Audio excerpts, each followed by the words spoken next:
ભારે વરસાદ ખાબકતા વીજ પુરવઠાને ભારે નુકસાન થયું હતું। દ્વારકામાં વીજ કર્મીઓએ શરૂ કરી કામગીરી। ભારે વરસાદ બાદ ઘણા વિસ્તારોમાં વીજ પુરવઠાને મોટા પાયે નુકસાન પહોંચ્યું। જો કે આ કપરી પરિસ્થિતિમાં વીજ કર્મીઓ હવે જીવના જોખમે સમારકામમાં જોતરાયા છે। ખંભાળિયાના સલાયા નજીક પૂરની સ્થિતિ વચ્ચે વીજ કર્મીઓએ કામગીરી શરૂ કરી। ધસમસતા પાણીના પ્રવાહમાંથી પસાર થઈ વીજ કર્મીઓ વીજ પોલ પર ચડીને કામગીરી કરી રહ્યા છે। સલાયા વિસ્તારમાં વીજ પુરવઠો ખોરવાતા પીજીવીસીએલની ઉમદા કામગીરી સામે આવી। કર્મચારીઓ પાણીના પ્રવાહ વચ્ચે વીજ પોલ રિપેર કરતા દેખાયા। પાણીના પૂરમાં જઈને સલાયા સહિત આસપાસના વિસ્તારમાં વીજ પુરવઠો ફરી કાર્યરત કરાયો। આ તરફ ખંભાળિયાના કેટલાક વિસ્તારોમાં ખેડૂતોની હાલત કફોડી બની છે। ભારે વરસાદને કારણે ખેડૂતોનો મગફળી સહિતનો પાક પાણીમાં ગરકાવ થયો છે। ત્યારે ખેડૂતોને પોતાના ખેતરમાં ભરાયેલા પાણીને બહાર કાઢવા માટે વીજળીની જરૂર પડતી હોય છે, પરંતુ વાડી વિસ્તારમાં છેલ્લા 7 દિવસથી વીજ પુરવઠો ન મળવાથી ખેડૂતોની ચિંતા વધી ગઈ। ખેડૂતો જણાવી રહ્યા છે કે જો તાત્કાલિક વીજ પુરવઠો પુનઃ શરૂ થાય તો ખેતરમાં ભરાયેલા પાણી મોટર ચાલુ કરીને બહાર કાઢી શકાય। આ મામલે પીજીવીસીએલના અધિકારીએ જણાવ્યું કે હાલ દ્વારકા જિલ્લાના ગામડાઓમાં પુનઃ વીજ પુરવઠો શરૂ કરી દેવાયો છે, પરંતુ ખંભાળિયા અને ભાંડવડ તાલુકાના ગ્રામ્ય વિસ્તારમાં હજુ વીજ પુરવઠો શરૂ નથી થયો। વીજ ફોલ્ટ થતા અડધા ગામના વીજ ઉપકરણો બળી ગયા। પાટણ જિલ્લામાં હાલાકી। પાટણ જિલ્લાના સાંતલપુરમાં યુજીવીસીએલ વિભાગની ઘોર બેદરકારી સામે આવી। ગરામડી ગામે વીજ પ્રવાહ અચાનક વધતા અડધા ગામના વીજ ઉપકરણો ખરાબ થયા। વીજ ફોલ્ટ થતા અડધા ગામના વીજ ઉપકરણો બંધ થયા। યુજીવીસીએલની બેદરકારીથી ગામમાં વીજ પ્રવાહ હાઈ થતા ટીવી, ફ્રીજ, પંખા સહિતના ઉપકરણો બળી જતા લોકોને લાખો રૂપિયાનું નુકસાન થયું। વીજ પ્રવાહ વધી જતા લોકોના ઘરના વીજ ઉપકરણો બળી ગયા હોય તેવા દ્રશ્યો સામે આવ્યા। ગ્રામજનોએ સાંતલપુર યુજીવીસીએલ કર્મચારીઓ પર રોષ ઠાલવ્યો। સ્થાનિકોએ કહ્યું, દુર્ઘટના સમયે યુજીવીસીએલ કર્મીઓના ફોન બંધ હોય છે, જેથી સમયસર મદદ નથી મળતી। અનરાધાર વરસાદથી અમરેલીનો એક ડેમ 100% ભરાયો। મેઘરાજાએ આ વખતે પણ જિલ્લાને તરબોળ કરી નાખ્યો। ભારે વરસાદ બાદ ઉપરવાસમાંથી પાણી આવતા અમરેલીના રાજુલાનો ધાતરવડી એક ડેમ સંપૂર્ણ ભરાઈ ગયો। હવે ડેમ ઓવરફ્લો થતા પાણી વહેતા થયા છે। ધાતરવડી એક ડેમમાંથી વહેતા પાણીનો નયનરમ્ય નજારો સામે આવ્યો। ડેમ ભરાતા સ્થાનિક ખેડૂતોને ખૂબ મોટો ફાયદો થશે। બીજી તરફ ડેમ ઓવરફ્લો થતા રાજુલા ભાજપના 200 કાર્યકર્તાઓ ડેમના વધામણા કરવા પહોંચ્યા હતા। પ્રદેશ ભાજપ કિસાન મોરચાના નેતા રઘુ ખુમાણ સહિતના ભાજપના હોદ્દેદારો કાર્યકર્તાઓ મોટી સંખ્યામાં પહોંચ્યા હતા। ધાતરવડી એક ડેમ ઓવરફ્લો થતા નીચાણવાળા 5 ગામડાના લોકોને તંત્ર દ્વારા સાવચેત કરવામાં આવ્યા છે। થંભી ગયા હજારો વાહનોના પૈડા। વલસાડ સુધી લાંબો ટ્રાફિક જામ। વરસાદને કારણે રાજ્યના રસ્તા ઉબડખાબડ બનતા વાહન ચાલકો હેરાન પરેશાન થઈ ગયા। સતત ધમધમતા નેશનલ હાઈવે પર મહારાષ્ટ્રના પાલઘરથી છેક વલસાડ સુધી ટ્રાફિક જામ થતા વાહનોનો ખડકલો થઈ ગયો। આ વિસ્તારમાં કલાકો સુધી વાહન ચાલકોએ ટ્રાફિકમાં ફસાઈ ગયા। નેશનલ હાઈવે પર ટ્રાફિક જામના આકાશી દ્રશ્યો સામે આવ્યા, જેમાં જોઈ શકાય છે કે દૂર દૂર સુધી વાહનોની લાંબી કતારો લાગેલી છે। પાલઘરથી છેક વલસાડના ડુંગળી સુધી ભારે વાહનોના થપ્પા લાગી ગયા હતા। દૂર દૂર સુધી જ્યાં નજર જાય ત્યાં સુધી વાહનોની કતારો દેખાય છે। અમદાવાદ મુંબઈ નેશનલ હાઈવે ભારે વાહનો માટે સતત 12 કલાક બંધ રહેતા હાઈવે પર વાહનોની લાંબી કતારો જોવા મળી। જો કે 12 કલાક બાદ વાહન વ્યવહાર ફરી શરૂ તો થયો, પરંતુ સામાન્ય થતા કલાકોનો સમય લાગી ગયો। જોરદાર વરસાદે જામનગરના ખેતરોમાં તબાહી મચાવી। પાણીએ સર્જેલી પાયમાલીના ચિંતાજનક દ્રશ્યો સામે આવ્યા। જામનગર જિલ્લામાં જન્માષ્ટમીના તહેવારો દરમિયાન પડેલા ભારે વરસાદને લઈ ખેડૂતોની માઠી દશા બેઠી। જામનગર જિલ્લાના જોડિયા પંથકમાં આવેલા લીંબુડા ગામે મહા મહેનતે ખેતરમાં વાવેલા પાકને આકાશી આફતે તબાહ કરી નાખ્યો। લીંબુડા ગામમાં મોટાભાગે કપાસનું વાવેતર કરવામાં આવ્યું, પરંતુ જન્માષ્ટમીના તહેવારો બાદ માત્ર 5 દિવસમાં 40 ઇંચથી વધુ વરસાદ ખાબકતા ખેતરોમાં ઊભા પાકનો વિનાશ થયો। ખેડૂતોએ મહા મહેનતે પાક ઉગાડ્યો, પરંતુ આકાશમાંથી આફત ત્રાટકી અને કપાસના પાકને હતો ન હતો કરી નાખ્યો। ખેતરમાંથી પાણી ઓસર્યા બાદ ખેડૂતો ખેતરે પહોંચ્યા તો ચોંકી ગયા, કારણ કે વરસાદી પાણીએ બધું જ તબાહ કરી નાખ્યું હતું। મોંમાં આવેલો કોળિયો છીનવાઈ જતા ખેડૂતોને રાધા પાણીએ રોવાનો વારો આવ્યો। વરસાદે શેરડીના પાકનો સફાયો કર્યો અને હવે સફેદ માખીનો ઉપદ્રવ વધ્યો। સુરત સહિત દક્ષિણ ગુજરાતમાં ભારે વરસાદને લીધે શેરડીના પાકને ભારે નુકસાન પહોંચ્યું। જો કે વરસાદે વિરામ લીધા બાદ પણ મુશ્કેલી ઓસરી નહીં। 15,000 એકર શેરડીના પાકમાં સફેદ માખીનો ઉપદ્રવ વધ્યો। ખેડૂતોને પારાવાર નુકસાન થયું છે। સાથે ભારે વરસાદને કારણે સુરત, તાપી સહિત દક્ષિણ ગુજરાતના જિલ્લાઓમાં ભારે નુકસાન થયું। ખેડૂત આગેવાન જયેશ દેલાડે રાજ્યના કૃષિ મંત્રીને ખેડૂતોને સહાય આપવાની માંગ કરી। શેરડીના 3 લાખ એકર પાકમાંથી મોટાભાગના પાકને વ્યાપક નુકસાન થયું। જિલ્લાના ઓલપાડ, કુદસડ, કીમ, પલસાણા અને બારડોલી સહિતના વિસ્તારમાં સફેદ માખીનો કહેર જોવા મળી રહ્યો છે। ત્યારે વરસાદથી ખેતી પાકોને થયેલા નુકસાનીનો સર્વે કરવાની અને સહાયમાં જીવાતથી અસરગ્રસ્ત ખેડૂતોનો પણ સમાવેશ કરવાની માંગ ઉઠી છે। વરસાદે રાજ્યના રસ્તા મગરના પીઠ સમાન ઉબડ-ખાબડ બનાવી દીધા અને વાહન ચાલકો હેરાન પરેશાન. પાટણ જિલ્લાના રાધનપુરથી કચ્છ તરફ વાહન લઈને જતા હોય તો સાચવજો, કારણ કે રાધનપુરથી સામખિયાળી સુધી રોડ પર ખાડા કે રોડ ખાડામાં એ સમજવું ઘણું મુશ્કેલ બન્યું છે. રાધનપુરથી સામખિયાળી સુધીનો નેશનલ હાઈવે નંબર 27 પર અસહ્ય ખાડારાજથી રોડ મગરની પીઠ સમાન બન્યો છે. વાહન ચાલકોને મોટી હાલાકીનો સામનો કરવાનો વારો આવ્યો. નવાઈની વાત તો એ છે કે આ નેશનલ હાઈવે 6 થી 7 મહિના અગાઉ બનાવવામાં આવ્યો છે, ત્યારે રોડની કામગીરીમાં ભ્રષ્ટાચારની ગંધ આવી રહી છે. નેશનલ હાઈવે ઓથોરિટી હાઈવે પર ટોલ બૂથો લગાવી વાહન ચાલકો પાસેથી તગડા ટેક્સની ઉઘરાણી તો કરી રહી છે, પરંતુ તેની સામે વાહન ચાલકોને સારા હાઈવેની સુવિધા આપવામાં નિષ્ફળ નીવડ્યું છે. રાધનપુરથી સામખિયાળી સુધી 3 જેટલા ટોલ બૂથ આવે છે, તેમ છતાં હાઈવેની સ્થિતિ અત્યંત કંગાળ છે. પીપળી, માનપુરા બ્રિજ, સીધાડા, બાબરા, સાતલપુર સહિતના ગામો નજીક હાઈવે ખૂબ જ જર્જરિત હાલતમાં છે. અરવલ્લીમાં મેઘતાંડવ બાદ હવે તીડનો ખતરો હોવાનો દાવો, જો કે પ્રાથમિક દ્રષ્ટિએ તીતી ઘોડા જેવી જીવાત હોવાનું અનુમાન. આકાશી આફતમાંથી હજુ ઉગર્યા નથી ત્યાં ખેડૂતો પર વધુ એક આફત તોડાઈ રહી છે. અરવલ્લીના ગ્રામ્ય વિસ્તારોમાં તીડના ટોળા દેખાતા ખેડૂતોની ઊંઘ હરામ થઈ ગઈ. મેઘરજના ગ્રામ્ય વિસ્તારોમાં 15 વર્ષ બાદ તીડ દેખાયા હોવાનો ખેડૂતોનો દાવો છે.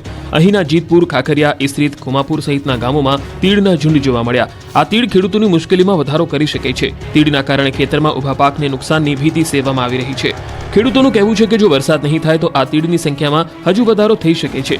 સંયુક્ત રાષ્ટ્રના ફૂડ એન્ડ એગ્રીકલ્ચર ઓર્ગેનાઇઝેશન પ્રમાણે અંદાજે 4 કરોડની સંખ્યા ધરાવતું તીડનું એક ઝુંડ 35,000 લોકો માટે પર્યાપ્ત ખોરાકને પૂર્ણ કરી શકે છે. તીડને ભગાડવા માટે ખેડૂતો વિવિધ પ્રકારના રસ્તાઓ અપનાવી રહ્યા છે. કેટલાકે કીટનાશકનો છંટકાવ શરૂ કર્યો છે. સીસીટીવીએ ચોરનો ભાંડો ફોડ્યો, સુરત પોલીસે પકડી પાડ્યા. મંદીનો માર સહન કરી રહેલા હીરાના કારખાનાઓમાં હવે તસ્કરો હાથફેરો કરવા લાગ્યા છે. જો કે કતારગામમાં ડાયમંડના કારખાનામાં ચોરી કરવી 2 તસ્કરોને ભારે પડી ગઈ. 1.83 લાખના હીરાની ચોરી કરીને ફરાર થઈ ગયેલા 2 ચોર પોલીસ સકંજામાં આવી ગયા. તહેવારોને કારણે ગત 22મી ઓગસ્ટથી કારખાનું બંધ થયું હતું. વેકેશન ખુલતા જ જ્યારે કારખાનાના માલિક પહોંચ્યા ત્યારે ચોંકી ઉઠ્યા, કારણ કે ટેબલનું ડ્રોઅર તૂટેલી હાલતમાં મળ્યું. તેઓએ સીસીટીવી ચેક કરતા 28મી મધરાત્રે 1:30 વાગ્યે 2 ચોર કારખાનાની પાછળની બારીની ગ્રીલ તોડી અંદર આવ્યા હોવાનું જણાયું. 440 નંગ કાચા હીરાની ચોરી કરતા સીસીટીવીમાં કેદ થયા હતા. ડ્રોઅર તોડી હીરા ચોરીને લઈ જતા દેખાઈ આવતા મામલો કતારગામ પોલીસ મથકે પહોંચ્યો.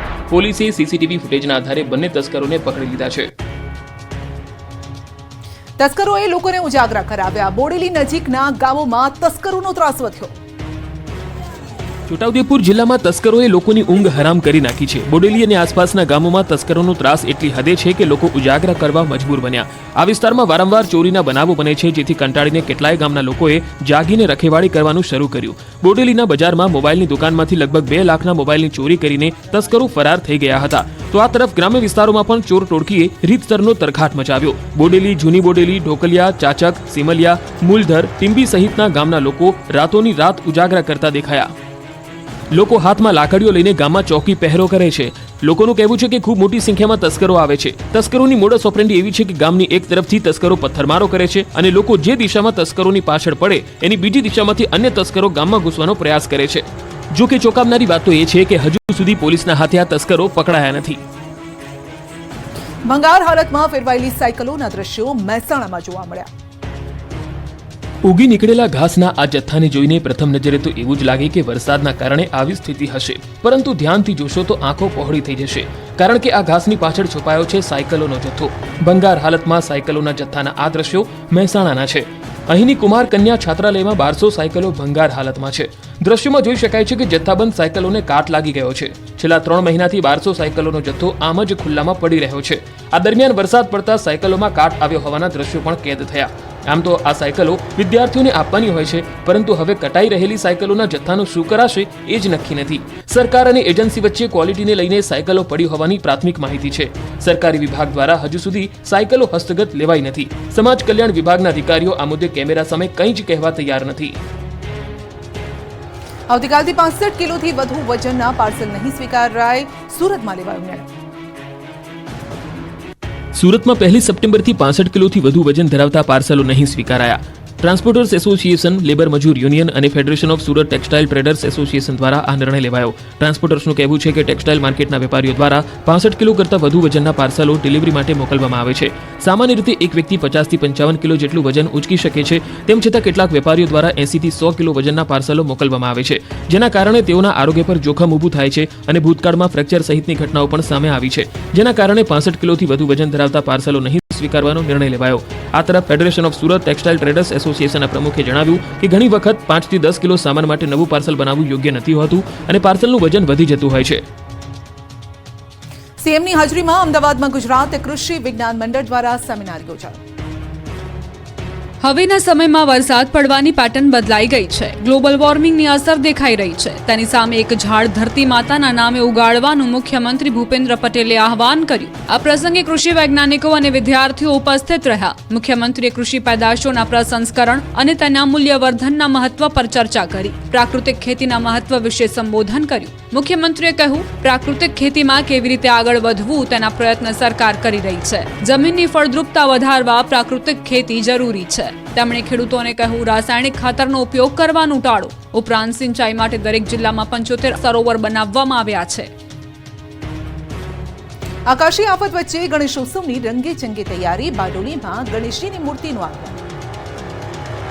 ભારે વરસાદ અને ત્યારબાદની સ્થિતિ વચ્ચે પણ મક્કમ મનના ગુજરાતીઓ જિંદગી જીવી જાણે છે. હવે અવસર છે ગણેશ આગમનનો. સુરત જિલ્લાના બારડોલી નગરમાં ગણેશજીના રંગેચંગે આગમનની તૈયારીઓ થઈ રહી છે, જ્યાં શહેરના રોડ ગણપતિ બાપા મોરિયાના નામથી ગુંજી ઉઠ્યા. 7 સપ્ટેમ્બરથી ગણેશ ઉત્સવને ધ્યાનમાં લઈ ગણેશ મંડળ આયોજકો દ્વારા ગણેશજીની મૂર્તિઓ લાવવાનું શરૂ થયું છે, જ્યાં અલગ અલગ થીમથી શ્રીજીની પ્રતિમા સાથે હર્ષ અને ઉલ્લાસભેર આગમન થાય છે.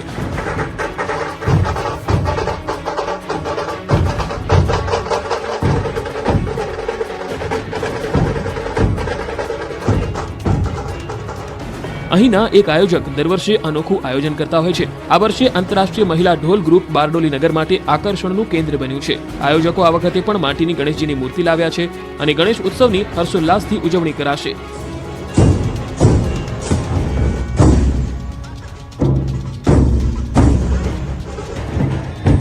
જન્માષ્ટમી પર મોટાભાગના મેળા રદ થયા, પરંતુ તરણેતરનો ભાતીગઢ મેળો પરંપરાગત રીતે યોજાશે.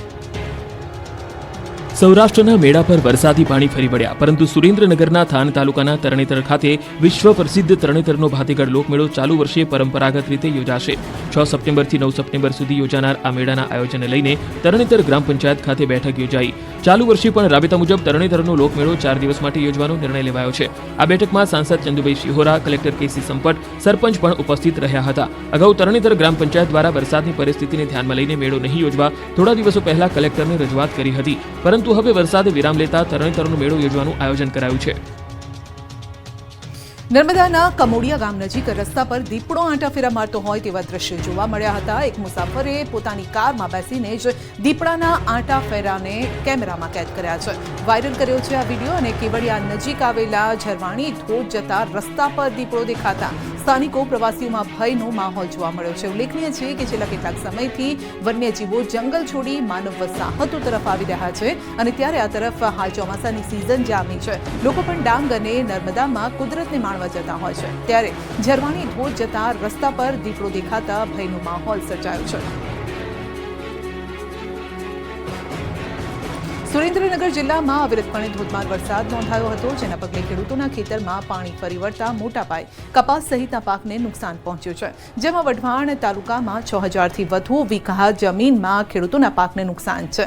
ખેડૂતોની હાલત કફોડી બની છે. વઢવાણના મેમકા, માળોદ, કોઠારિયા, વડલા સહિત અનેક ગામના ખેતરમાં પાણી ભરાયા છે. ખેડૂતોએ મહામહેનતે કરેલ કપાસ, મગફળી, જુવાર સહિતના પાક અને બાગાયતી પાકને મોટા પ્રમાણમાં નુકસાન પહોંચ્યું છે. સરકાર દ્વારા તાત્કાલિક પાક નુકસાની અંગે સર્વે હાથ ધરી વળતર ચૂકવવામાં આવે તેવી ખેડૂતોની માંગ છે.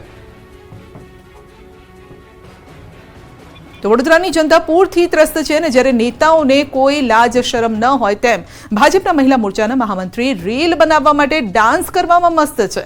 વોટ માંગવા ઘરે ઘરે પહોંચી જતા આ નેતા જ્યારે જનતા પૂરમાં પીડાતી હતી ત્યારે તેમની મદદ માટે જવાની જગ્યાએ રીલ બનાવવામાં વ્યસ્ત હતા. આજે ભાજપના વોર્ડ નંબર 11ના ભાજપ મહિલા મોરચાના મહામંત્રી ચારમી પટેલ, જે પતિ સાથે પૂરના પાણીની અંદર ડાન્સ કરતા નજરે પડી રહ્યા છે. તો હાથમાં છત્રી પકડીને ડાન્સ કરી રહ્યા છે, રીલ બનાવી રહ્યા છે અને મહિલા નેતા ચાર્મી પટેલ આપને દેખાઈ રહ્યા છે. તો આ મહિલા નેતાએ સોશિયલ મીડિયા પર આ રીલ પોસ્ટ પણ કરી છે. અનેક વખત વિવાદોમાં રહેતા ચાર્મી પટેલનું નામ હવે ઉછળ્યું છે ફરી રીતે, અને ફરી એક વખત મહિલા નેતા વિવાદમાં આવ્યા છે.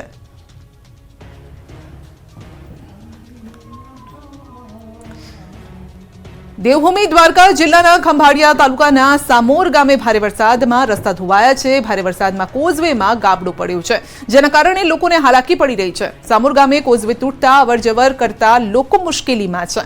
કોઝવે તૂટવાથી ખેડૂતોને ત્યાંથી પસાર થવું મુશ્કેલ બન્યું છે. કોઝવે તૂટવાના કારણે ખેડૂતો ટ્રેક્ટર, કાર પણ લઈ જઈ શકતા નથી. આ કોઝવે વહેલી તકે રિપેર થાય તેવી માંગ છે. ખેડાના માતરના પુનાજ ગામમાં ડાંગરના પાકમાં લવાલ કાંસના પાણી ફરી વળ્યા. 900 વીઘાથી વધુ જમીનમાં ડાંગરનો પાક નિષ્ફળ જવાથી ખેડૂતો અત્યારે ડરમાં છે. અને ત્યારે ન્યૂઝ 18 ગુજરાતી પહોંચ્યું પુનાજ ગામ, જ્યાં ખેડૂતો સાથે વાતચીત કરી. છેલ્લા 4 દિવસથી ખેતરોમાં પાણી ભરાયેલા છે. લવાલ કાંસના પાણી ખેતરમાં ફરી વળતા તારાજી સર્જાઈ. ડાંગરના ખેતરમાં ઢીચણસમા પાણી છે. ખેડૂતોએ કહ્યું છે કે સરકાર સર્વે કરે, યોગ્ય વળતર ચૂકવે. ખેડૂતો 1 વીઘા દીઠ 15 થી 20 હજારનો ખર્ચ કર્યો છે અને વધુમાં ખેડૂતોએ ઉનાળા દરમિયાન ડાંગરનો પાક કરવા માટે પાણી આપવાની પણ માંગ કરી છે. વડોદરામાં આવેલા પૂરે મોટા પાયે તારાજી સર્જી. ઘર હોય કે કાર, બધું પાણીમાં ગરકાવ થઈ ગયું. જાનમાલને ભારે નુકસાન થયું. તારાજીના એ દ્રશ્યો બતાવી રહ્યા છે અમે, જે શિક્ષિત સમાજને ઘણું બધું શીખવી જાય છે. કુદરત ક્યારેય અમીરી ગરીબી વચ્ચે તફાવત નથી રાખતી, અને આ દ્રશ્યો પણ એ જ વાતની સાક્ષી પૂરે છે. વડોદરા શહેરના સયાજીગંજ વિસ્તારના આ દ્રશ્યો છે. મોંઘી દાટ કારને પણ જ્યારે કુદરતની થપાટ વાગે ત્યારે તે કોઈ કામની નથી રહેતી. વડોદરામાં આવેલા પૂર માટે વિશ્વામિત્રીને જવાબદાર ગણવામાં આવે છે, પરંતુ પૂર માટે વિશ્વામિત્રી જ માત્ર જવાબદાર નથી. આ દ્રશ્યો એ વાતનો પુરાવો છે કે ભૌતિક સુખ સુવિધા માટે આડેધડ કરેલા બાંધકામથી શહેરમાં પૂરની સ્થિતિનું નિર્માણ થયું છે. આપણી મહત્વાકાંક્ષા ગમે ત્યારે વિનાશ નોતરી શકે છે, અને આ દ્રશ્યો પણ એ વાતની સાબિતી આપી રહ્યા છે. વડોદરામાં વરસાદે વિનાશ વેર્યો છે. ભારે વરસાદના કારણે વિશ્વામિત્રી નદીમાં પૂરની સ્થિતિ સર્જાઈ છે. તેના કારણે શહેરની MS યુનિવર્સિટીમાં ભારે તારાજી સર્જાઈ છે.